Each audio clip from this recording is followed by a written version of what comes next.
Next up, we have Mike Hauser. He is the Cherokee County Republican Party Vice Chair. And Mike also ran for the state representative in 2010.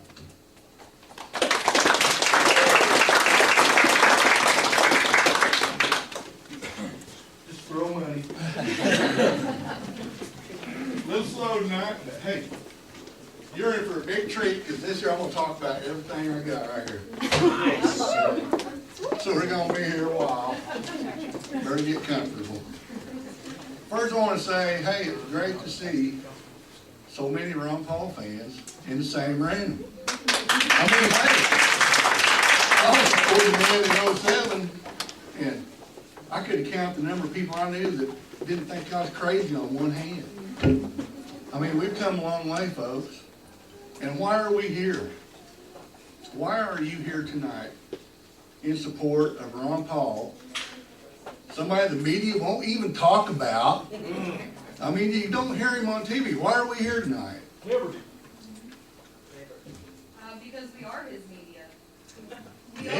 We are his media. That'd be right. What I was going to say was the correct answer. They were both correct. But the answer I was looking for is, we know there's something wrong. There's something wrong with this country. I mean, we used to be the greatest there ever was. We still are in our heart. But we've been led astray by, I don't know what you want to call them, crony capitalists. There's all kinds of different names. We got warmongers, whatever you're going to call it. It's not right. I read an article, you know, I come up here today, I didn't write a speech or nothing, because that's not my style. I just wing it. Fly by the seat of my pants most of the time. I thought, I'll think of something to talk about. And I did. I come across the article the other day, and it was in the New York Times. And it was, the name of that article was, We the People Lose Appeal with People Around the World. And they're talking about we the people, preamble to the Constitution. I got that right here, I'll read it.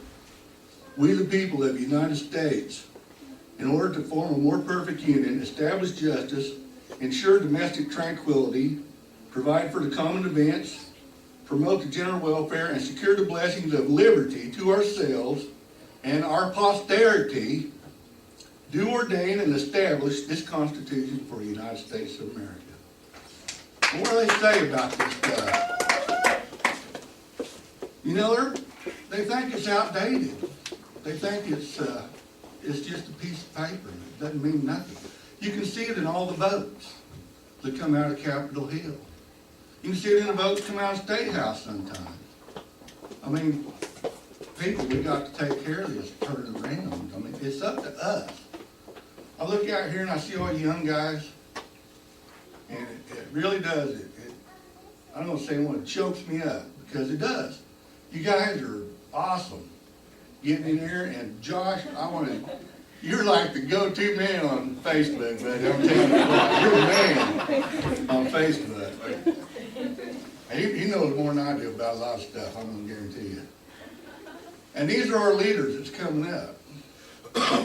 Every one of them deserves a round of applause. I mean, every one of you.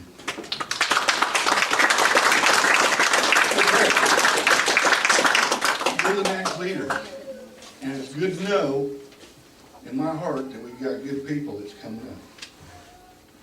But anyway, that's just one of the many things we'll talk about. How many of you remember the enemy used to be, I don't know if I'm leading in this right or not, but you know, 10 years ago the enemy was a Muslim living in a cave in Afghanistan. You know, you went and shot at them for 10 years. But hey, you ever notice what they're saying is the enemy now? Right on. Right on. I got here a list of, and I'm going to leave them here. You guys, I printed all this stuff off today. MIAC report, any of you heard of MIAC report? Sorry about that. This was in 09. Come out in 09. It was Missouri. Come out of the state of Missouri. And it's a modern militia movement. It's kind of like telling the local law enforcement officers, hey, we got these people out there that are crazy, and they're terrorists. They're homegrown terrorists. They've been radicalized by the internet. That's why they want to take your internet away from you. But you go in here and you really read through this daggone thing, and there's so many things in here that if you're anti-immigration, you know, it reminds me of an old, what's that comedian, blue collar? You might be a redneck if. All right, we're gonna have a little bit of, you might be a terrorist if you're against illegal immigrants. You might be a terrorist. You might be a terrorist if you're scared of the RFID chips and stuff. I'm just going through, this is what they think of you.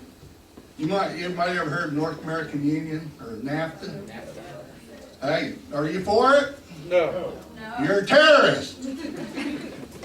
Hey, this is right out of what they think, okay? Federal Reserve Banks. Anybody here a fan of the Feds? We're terrorists. Well, you're all terrorists. If you're a fan of the IRS, ATF, FBI, FEMA, you don't like him, you could be a terrorist. If you fly the Gadsden flag, Booyah. there's one, and I quote this.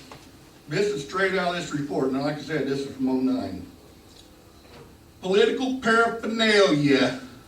Military members most commonly associate with third-party political groups. It is not uncommon for militia members to display constitutional party, campaign for liberty, or libertarian material. These members are usually supporters of former presidential candidate Ron Paul. Imagine that. Terrorist.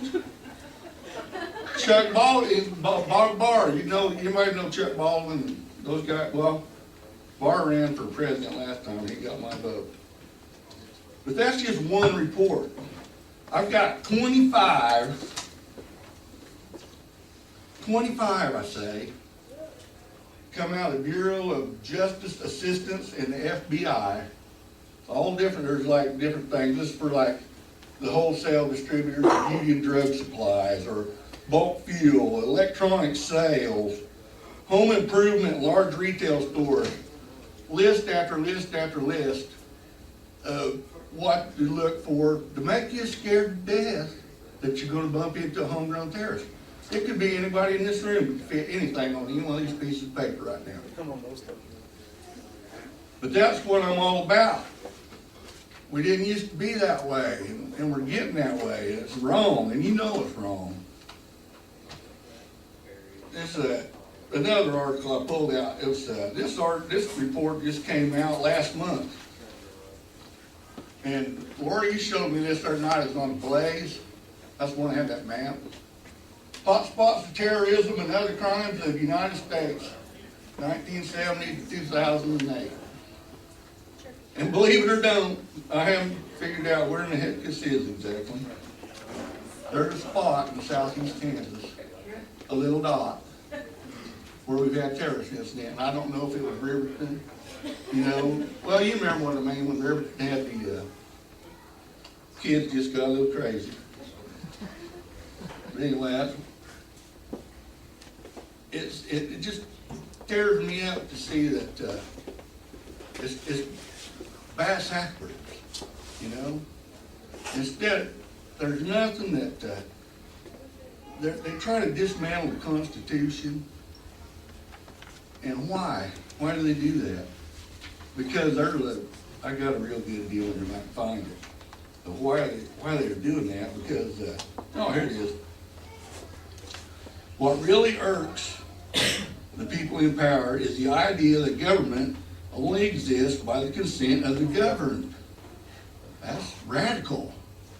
But that's the way our founding fathers wanted it. They wanted to be, what's the word I'm looking for? Simple.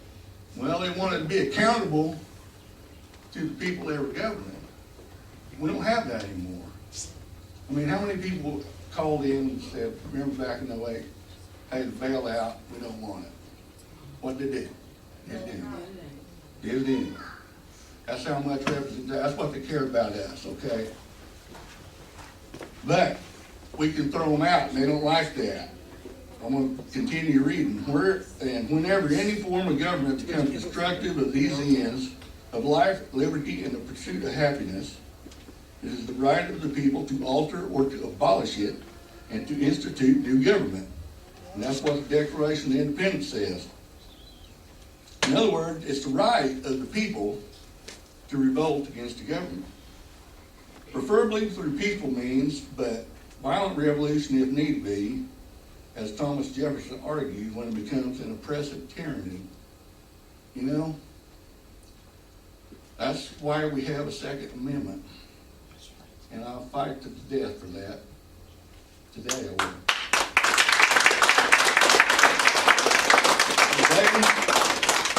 The day they come to take our guns away, that will be the day that it will be justified to shoot back, because we're gone, as far as I'm concerned. The very idea that people have the right to abolish the government scares the hell out of the ruling elite. The Second Amendment is under persistent attack, not because guns are a danger to school children, but because guns and people well trained in their proper use are often required to resist and overthrow government tyranny.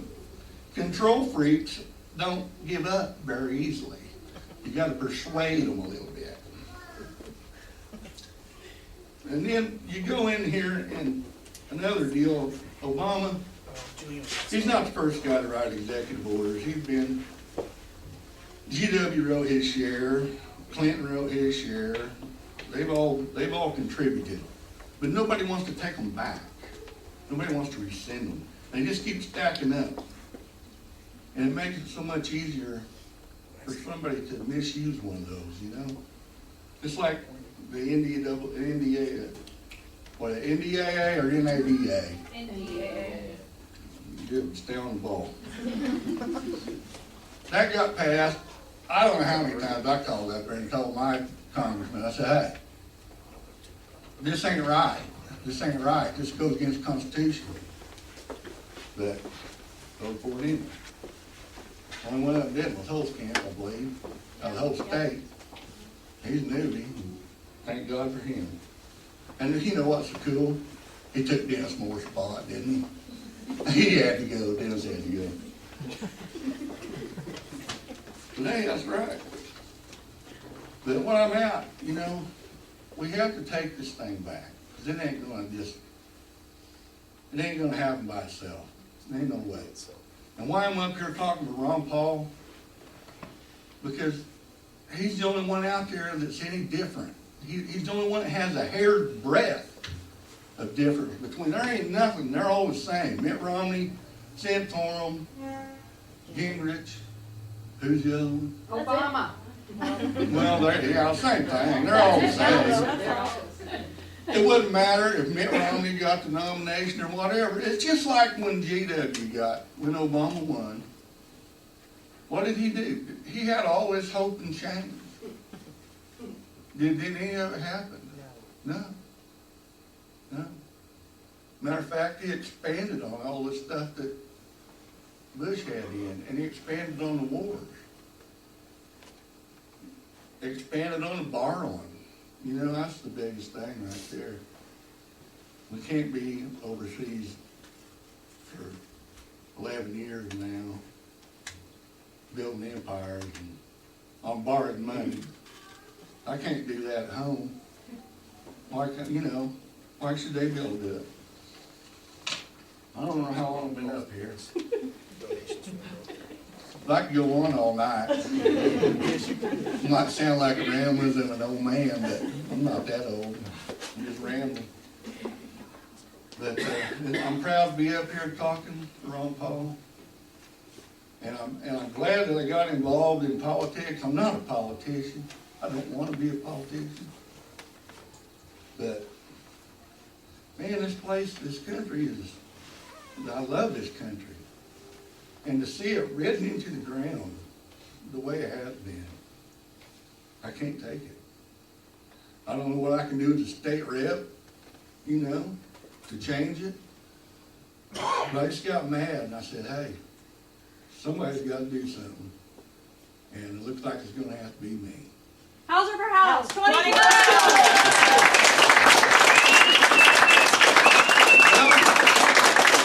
Thank you. I think You I'm shake- gonna leave on a you high think note you'd shake them like up at that. the I state saw her level, sitting on Mike? Seinfeld once, says leave on a high note. You think you